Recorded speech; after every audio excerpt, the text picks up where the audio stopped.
जागते रहो। फिर प्रश्न पूछते हो तुम, परमात्मा दिखता क्यों नहीं?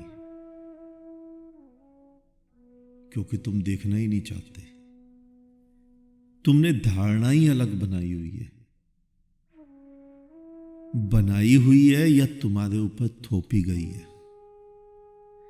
पहली बात तो ये सीधा सीधा समझ लो कि परमात्मा, खुदा कोई व्यक्ति का नाम नहीं है। ये कोई व्यक्ति नहीं है जो किसी अन्य ग्रह पर बैठा है और तुम यहां अपने पुराणों की कहानियां अनुसार, जैसा ऋषि मुनियों ने किया था, जैसा तुमने फिल्मों में देखा है, हिरण्याकश्यपु एक टांग पर खड़ा हुआ तप कर रहा है, अब ब्रह्मा पर आ गए दर्शन देने, रावण तप कर रहा है और शिव आ गए दर्शन देने। ये कहानियां हैं। परमात्मा व्यक्ति नहीं है कि तुम यहां गंगा में खड़े होकर ठंड में तप करोगे और कोई व्यक्ति प्रकट हो जाएगा। परमात्मा अगर हम उसे व्यक्ति माने तो तुम्हारी धारणा खंडित हो जाती है। हिंदू की, मुसलमान की। हिंदू की धारणा है कण कण में परमात्मा विद्यमान है। यह धारणा सही है। मुसलमान की धारणा है जर्रे जर्रे में खुदा विद्यमान है। वही धारणा है, धारणा सही है। वो जर्रे जर्रे में छिपा बैठा है खुदा, लेकिन वो खुदा व्यक्ति नहीं है। वो परमात्मा, वो ईश्वर, वो गॉड किसी आदमी का नाम नहीं है। जब वो जर्रे जर्रे में रसा बसा बैठा है, नृत्य कर रहा है, तो अलग किसी ग्रह में बैठने की उसे क्या आवश्यकता है? तुमसे डरा बैठा है क्या? शायद तुम्हारे धर्मगुरुओं से तो डरा ही होगा कि अगर इनके सामने आ गया परमात्मा या खुदा कुछ भी बनकर, तो ये तो मेरी दुकान सजा देंगे। जब मैं नहीं दिख रहा तभी मेरे नाम से धंधा बना रखा है, और जिस दिन मैं इन्हें दिख गया उस दिन तो पता नहीं ये लोग मेरा क्या हाल करेंगे। तुम्हारे सभी के धर्मगुरु, चाहे वो हिंदू के हों, मुसलमान के हों, सिख, ईसाई, बौद्ध, जैन, कोई भी क्यों ना हो, तो इसलिए शायद वो डरा हुआ आता भी नहीं होगा। परमात्मा तुम्हें नहीं दिखता क्योंकि तुम्हारी धारणा ही त्रुटिपूर्ण है। अब किसी ने अफवाह उड़ा दी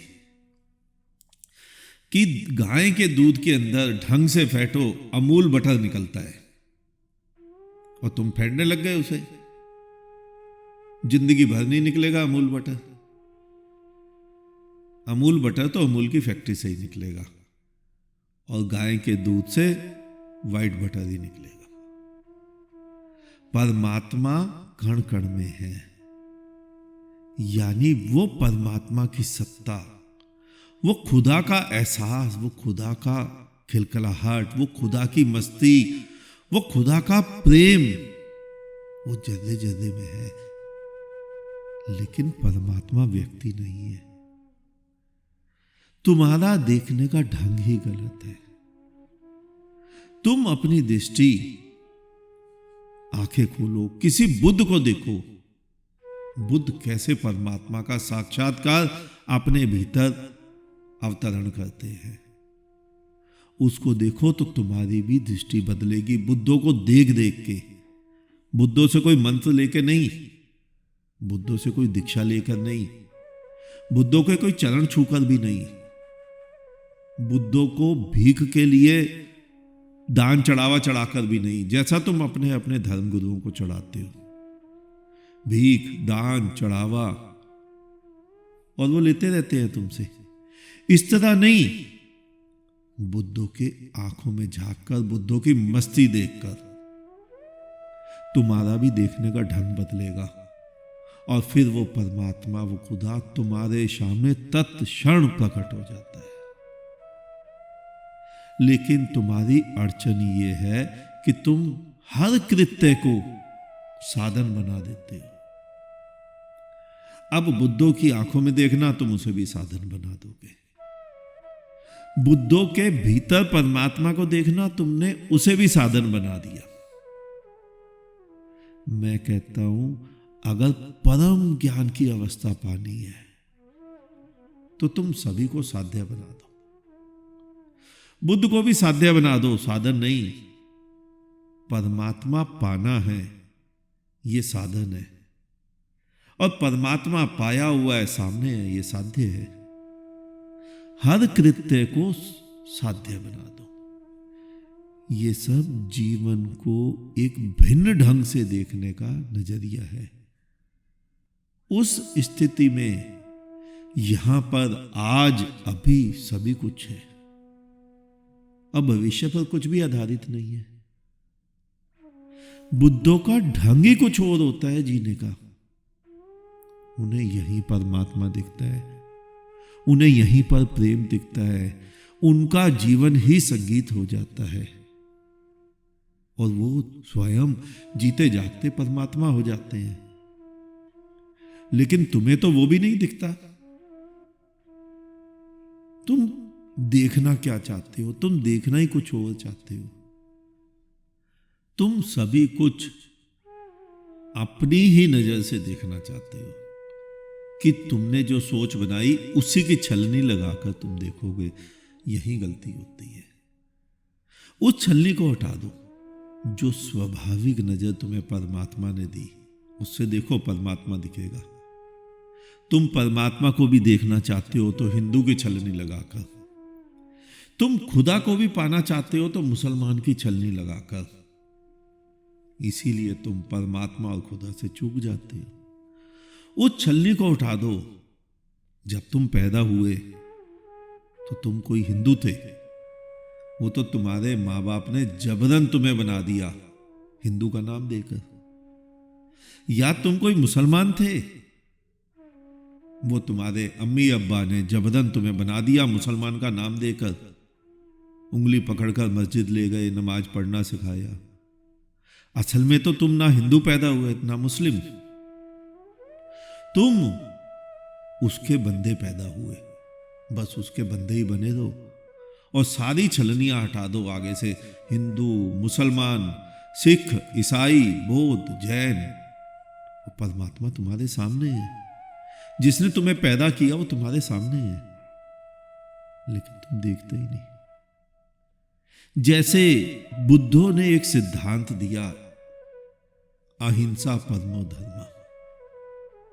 तुम्हें पता है किस बुद्ध ने दिया? महावीर ने। लेकिन तुम समझ ही नहीं पाए। तुम्हें उस सिद्धांत में केवल अहिंसा ही दिखी कि हिंसा नहीं करनी, और इसीलिए तुम अहिंसा को ही पकड़कर बैठ गए। लेकिन वो जो घट के ऊपर से छलक छलक कर बह रहा था, महावीर का प्रेम समस्त संसार के लिए, वो तुम्हें नजर ही नहीं आया। वो जो निर्जल बहे जा रहा था वो नहीं तुम्हें दिखा।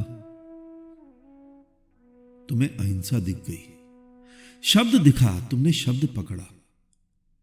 तुम अपने आप को मैं मानते हो ना, स्थूल देह, तो स्थूल मानते हो तो स्थूल शब्द तुमने पकड़ लिया। वो जो बिना कारण से, बिना नाम का बहे जा रहा था, जिसकी सहस्त्र धाराएं बहे जा रही थी, वो तुम्हें नजर ही नहीं आया,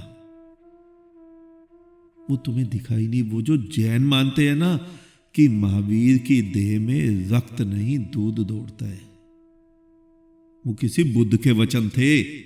उसने महावीर के भीतर से बहते हुए प्रेम को देख लिया होगा। जो भीतर से बह रहा है प्रेम, तो रगों में भी तो वही दौड़ रहा होगा। तो उसने कह दिया होगा मस्ती में अपनी कि महावीर की रगों में खून नहीं दौड़ता, निर्मल प्रेम दौड़ता है, दूध जैसा निर्मल, जो सभी का पोषण करता है। लेकिन तुम दोनों ही बातों को ना समझे। बुद्धों का संसार को देखने का नजरिया ही दूसरा होता है। बुद्धों के भीतर से प्रेम का झरना बहता है, और वो प्रेम संसार के प्रति कहो या परमात्मा के प्रति। लेकिन तुम कुछ नहीं समझ पाओगे। सोया सोया मनुष्य कैसे समझेगा। बुद्ध कहते हैं संसार ही परमात्मा है, संसार से प्रेम करो। और तुम तो प्रेम भी करते हो हिंदू मुसलमान देखकर, अपना और पराया देखकर। सारे हिंदू कहते हैं प्रेम करो, लेकिन प्रेम हिंदू से ही करो। और सारे मुसलमान कहते हैं प्रेम करो, मोहब्बत करो, लेकिन मोहब्बत मुसलमान ही देखकर। ये जो छलनी लगाई है ना तुमने धर्मों की, या तुम्हारे आगे लगा दी गई है तुम्हारे सभी के धर्म गुरुओं द्वारा जबरन। और उन धर्म गुरुओं को भी तुमने धर्म गुरु नहीं बनाया। ध्यान से देखना, किसी नानक को धर्म गुरु तुमने माना, नानक ने स्वयं को नहीं कहा। बुद्ध को धर्म गुरु तुमने कहा, बुद्ध ने स्वयं को नहीं कहा। कृष्ण को जगत गुरु तुमने कहा, कृष्ण ने स्वयं को नहीं कहा। महावीर, बुद्ध, मोहम्मद, जीसस, इन्होंने कहीं घोषणाएं नहीं की कि मैं धर्मगुरु हूं। तुमने उनके अंदर वो क्वालिटी देखी, तुमने उनके अंदर वो प्रेम देखा बहता हुआ, कृपा देखी तुम्हारे ऊपर जो बरस रही थी, तो तुमने मान लिया। मैं निंदा नहीं कर रहा हूं, सही है, तुमने माना, मानना भी चाहिए। लेकिन आज के धर्मगुरु तुमने नहीं माना, वो स्वयं को धर्मगुरु बनाकर तुम्हारे ऊपर बैठ गए।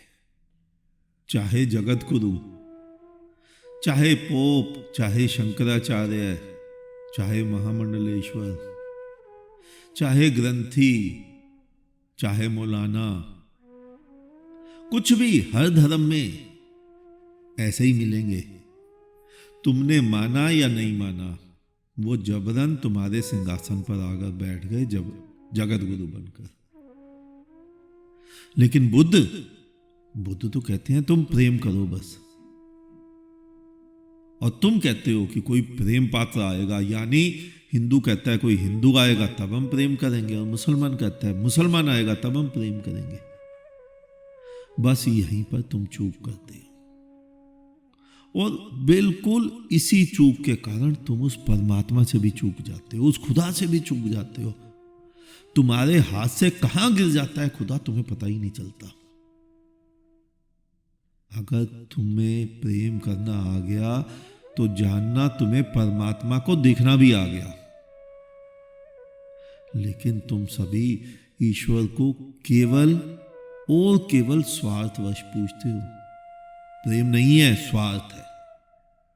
तुम कहते हो प्रेमी होगा तो हम प्रेम करेंगे, लेकिन बुद्ध कहते हैं प्रेम को बहने दो, प्रेमी तुम स्वयं बन जाओगे।